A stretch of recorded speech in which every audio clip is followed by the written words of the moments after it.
নমস্কার, আমি বিশ্বজিৎ বৈষ্ণব।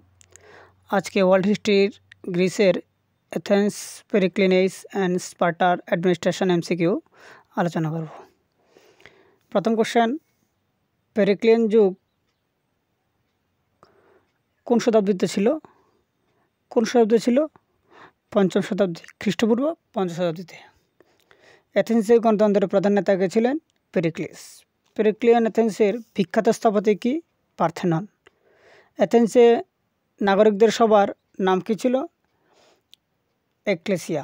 স্পার্টার প্রধান শাসক দল কী নামে পরিচিত ছিল? স্পার্টিয়েট। স্পার্টার শাসন ব্যবস্থা কী ধরনের ছিল? অলিগার্কিক। স্পার্টার সামরিক প্রশিক্ষণ ব্যবস্থার নাম কী ছিল? এগোগে। এথেন্সের প্রধান দেবী কে ছিলেন? এথেনা। পেরিক্লিয়ান যুগে এথেন্সের প্রধান বন্দরের নাম কী ছিল? পাইরিয়াস। স্পার্টার কতজন রাজা শাসন করতেন? 2 জন। এথেন্সের নাটক উৎসবের নাম কী ছিল? ডায়োনিসিয়া।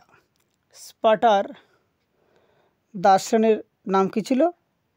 হেলট। এগুলি খুবই গুরুত্বপূর্ণ প্রশ্ন, আর এগুলো আমি এই টপিক থেকে দিয়েছি। আপনারা অবশ্যই এগুলি দেখবেন, পারলে স্ক্রিনশট নিয়ে নেবেন। আর এগুলি বেশিরভাগ যে পার্থেনন, এগোগে, অলিগার্কিক, হেলট, ডায়োনিসিয়া এগুলি সবই গ্রিক ভাষা।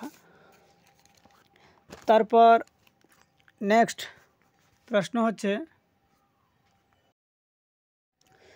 পেরিক্লিয়ান যুগে এথেন্সের বিখ্যাত দার্শনিক কে ছিলেন?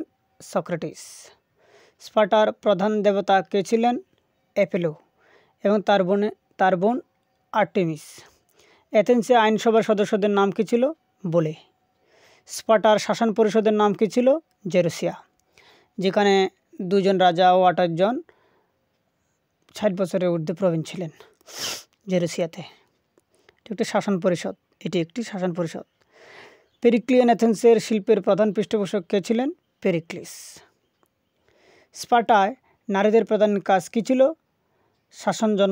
সন্তান জন্মদান ও পরিবার পরিচালনা এবং সম্পত্তি নিয়ন্ত্রণ করা। এথেন্সের প্রধান সামরিক শক্তি কী ছিল? নৌবাহিনী। স্পার্টার প্রধান সামরিক শক্তি কী ছিল? স্থলবাহিনী।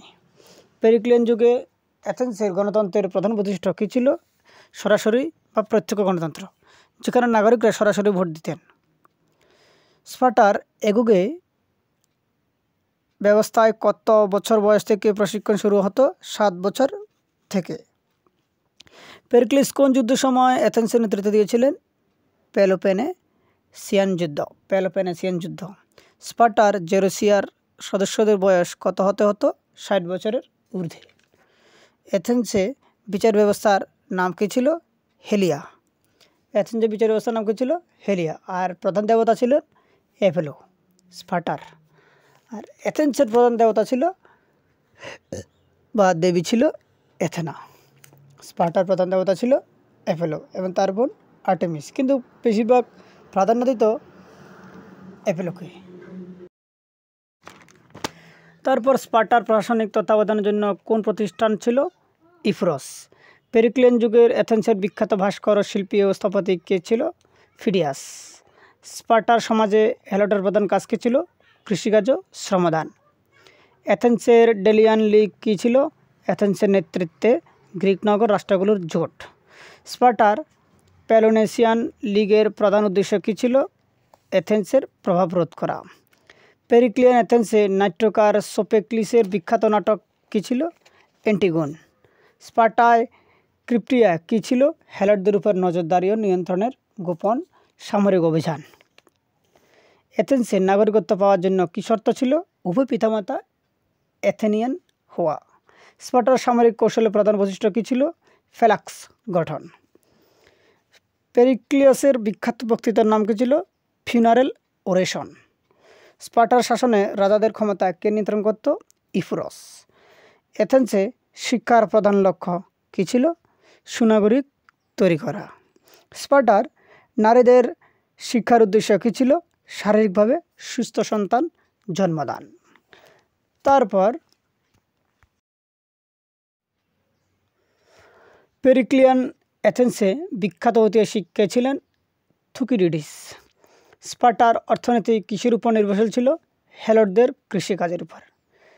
পেরিক্লিয়ান গণতন্ত্রে অস্ট্রাসিজম কী ছিল? বিপজ্জনক নাগরিকদের 10 বছরের জন্য নির্বাসনের প্রক্রিয়া। স্পার্টার জেরুসিয়ার প্রধান কাজ কী ছিল? আইন প্রণয়ন ও বিচার কার্য পরিচালনা। পেরিক্লিস কীভাবে অ্যাথেন্সের সাংস্কৃতিক উন্নয়ন করেছিলেন? ডিলিয়ান লিগের তহবিল ব্যবহার করে পার্থেনন শিল্পকলা পৃষ্ঠপোষকতার মাধ্যমে। স্পার্টার ইফুরসদের ক্ষমতা উৎস কী ছিল? জনগণের ভোটে নির্বাচিত হওয়া। অ্যাথেন্সে বোর্ডের সদস্য সংখ্যা কত ছিল? 500 জন। স্পার্টার অ্যাপেলা কী ছিল? নাগরিকদের সভা, যেখানে গুরুত্বপূর্ণ সিদ্ধান্ত নেওয়া হতো। পেরিক্লিয়ান যুগে অ্যাথেন্সের অর্থনীতির প্রধান উদ্দেশ্য কী ছিল? বাণিজ্য, রৌপ্য খনি ও ডেলিয়ান লিগের শ্রদ্ধা। স্পার্টায় হেলট বিদ্রোহের একটি উল্লেখযোগ্য ঘটনা কি? মেসেনিয়ান বিদ্রোহ, অর্থাৎ খ্রিস্টপূর্ব 7ম শতাব্দীতে হয়েছিল এটা। পেরিক্লিসের নেতৃত্বে অ্যাথেন্সে কোন যুদ্ধ জড়িত ছিল? প্রথম পেলোপনেসিয়ান যুদ্ধ, যেটা 460 থেকে 445 খ্রিস্টপূর্বাব্দে হয়েছিল। স্পার্টার সামাজিক কাঠামোর 3টি প্রধান শ্রেণী কী কী ছিল? স্পার্টিয়েট, পেরিওকই এবং হেলট। অ্যাথেন্সে সিটিজেনশিপ অর্থাৎ নাগরিকত্ব আইন 451 খ্রিস্টপূর্বে কে প্রবর্তন করেন? পেরিক্লিস। স্পার্টার শাসন ব্যবস্থায় লাইকার্গোসের ভূমিকা কী ছিল? তিনি স্পার্টার সংবিধান ও আইন প্রণয়ন করেছিলেন। পেরিক্লিয়ান অ্যাথেন্সে থিয়েটারে সামাজিক গুরুত্ব কী ছিল? নৈতিকতা ও রাজনৈতিক শিক্ষার মাধ্যম হিসেবে কাজ করত এই থিয়েটার। স্পার্টার ক্রিপ্টিয়ার উদ্দেশ্য কী ছিল? হেলটদের ভয় দেখিয়ে নিয়ন্ত্রণে রাখা। অ্যাথেন্সের লং ওয়াল কিসের জন্য নির্মিত হয়েছিল? অ্যাথেন্স ও পিরিয়াস বা পাইরিয়াস বন্দরের মধ্যে নিরাপত্তা নিশ্চিত করা। স্পার্টার অর্থনৈতিক ব্যবস্থায় মুদ্রার ব্যবহার কেমন ছিল? মুদ্রার ব্যবহার নিষিদ্ধ ছিল, অর্থাৎ লোহার বার ব্যবহার হতো। পেরিক্লিয়ান যুগে বিখ্যাত স্থপতি কে ছিলেন?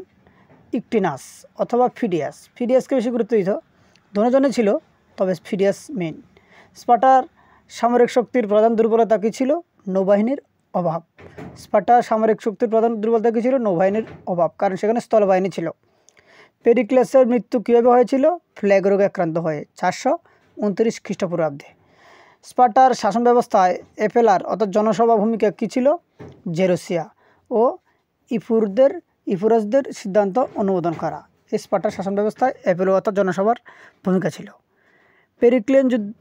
পেরিক্লিয়ান যুগকে কি অ্যাথেন্সের সুবর্ণ যুগ বলা হয়? হ্যাঁ।